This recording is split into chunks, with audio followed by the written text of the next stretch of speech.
Il y a quelques semaines, je me suis rendue dans une activité d'astronomie organisée par les Marais du Nord. En raison des conditions météo changeantes, l'activité n'a pas pu avoir lieu dans son intégralité. Toutefois, j'ai eu le plaisir de m'entretenir avec le communicateur scientifique et animateur de l'activité, Éric Gagnon. Je vous propose d'en écouter un extrait et tout de suite après, on s'entretient avec le directeur général adjoint d'Agiro qui nous propose ses activités coup de cœur.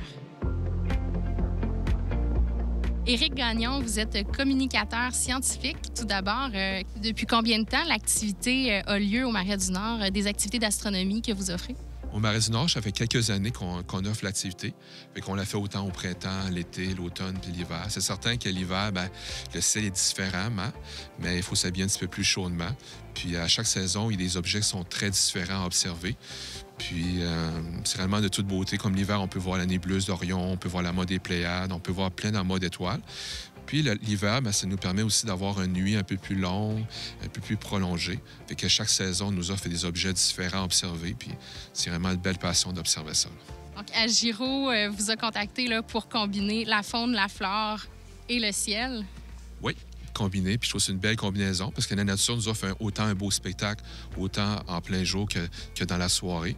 Puis quand on est un amateur de sciences naturelles, l'astronomie en fait partie. Fait que quand on aime la science, ça peut être autant l'observation d'oiseaux, de champignons, de randonnées pédestres.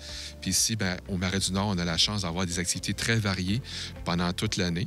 Puis l'astronomie fait partie de ces activités-là qu'on peut faire ici au Marais du Nord.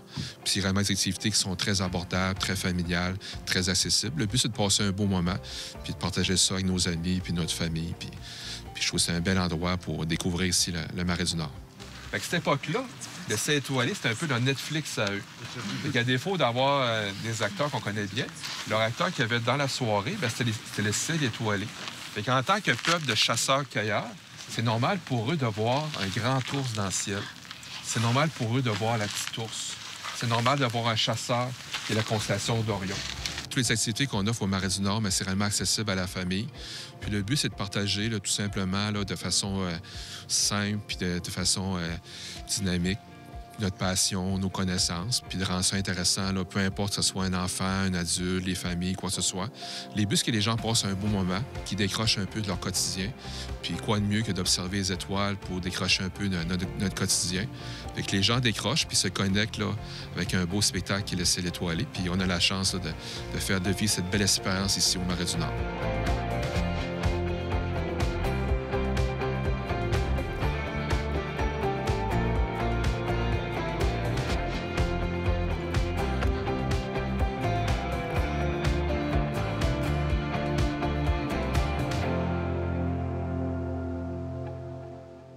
Guillaume Auclair, vous êtes directeur général adjoint chez Agiro.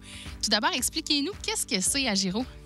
Agiro, c'est un organisme à but non lucratif qui est impliqué, implanté dans le milieu depuis les années 80. Fait que ça va faire un peu plus 43-44 ans qu'Agiro existe. Anciennement connu sous le nom de l'APEL, donc qui était l'Association de protection de l'environnement du Lac-Saint-Charles, donc qui a évolué au fil des années. Organisme qui fait beaucoup des actions environnementales en lien avec la préservation de l'eau et des écosystèmes du secteur.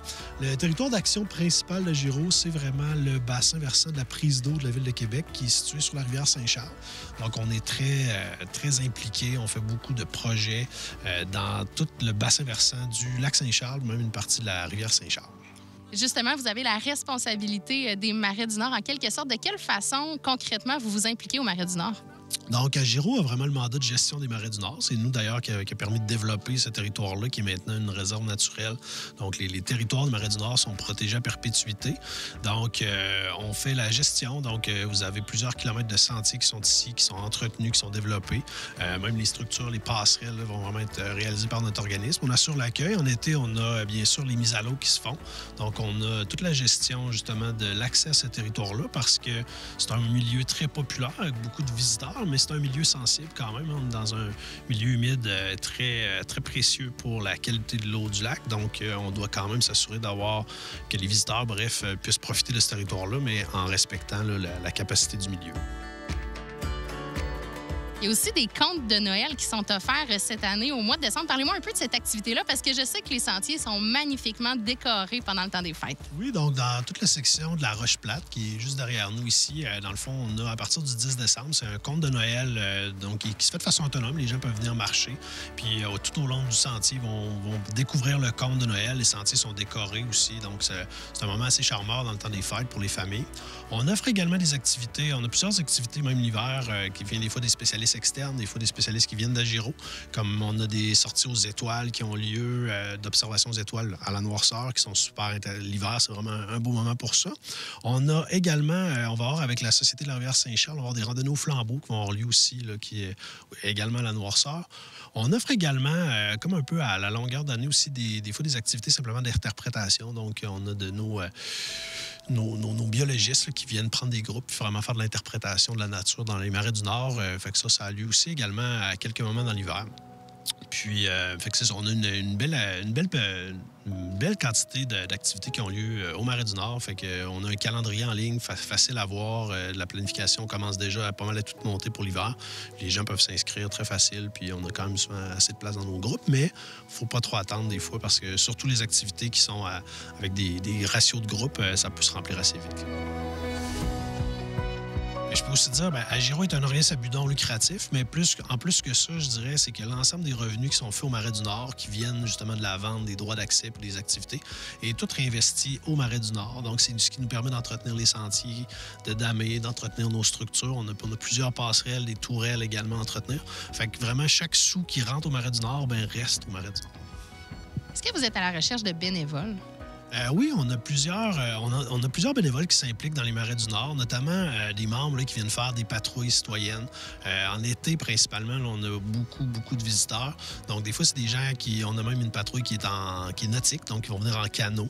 Donc, souvent, c'est des gens qu'on va utiliser pour faire la sensibilisation auprès des usagers. Comme je vous dis, on est dans un milieu sensible ici quand même, donc on a certaines pratiques. On essaie de rester dans les sentiers, par exemple, pour les gens qui vont faire différentes activités en embarcation. Ça va être de ne pas débarquer sur les berges au mauvais endroit. Donc, c'est tous des volets comme ça afin de préserver notre milieu. Le plus de bénévoles qu'on a, on est capable de les impliquer dans ce beau milieu-là. Vous offrez aussi, il y a des activités en fait de photographie ou d'initiation à la photographie, parce que les Marais du Nord, c'est vraiment un bel endroit pour observer la faune et la flore. Parlez-moi un peu de ces activités-là. Oui, on a on va offrir des ateliers photos qui sont très populaires. Donc, c'est vraiment des photographes professionnels qui amènent des groupes un peu moins professionnels pour leur donner des trucs, des astuces.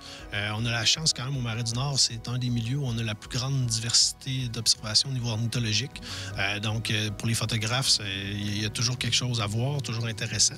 Puis, on offre également aussi, on a plusieurs ornithologues professionnels là, qui viennent donner des ateliers aussi de découverte, donc qui partent avec des groupes. Et ça, on en a, je vous dirais, pratiquement toutes les saisons aussi. Là, le printemps étant un moment aussi où ça chante très fort ici au niveau de la diversité des oiseaux. C'est une foule d'activités qui est proposée au Marais du Nord et tout le monde y trouvera assurément son compte. Si vous désirez connaître le calendrier des activités, rendez-vous au www.maraisdunord.com. Si vous désirez en savoir davantage sur Agiro, visitez le www.agiro.org.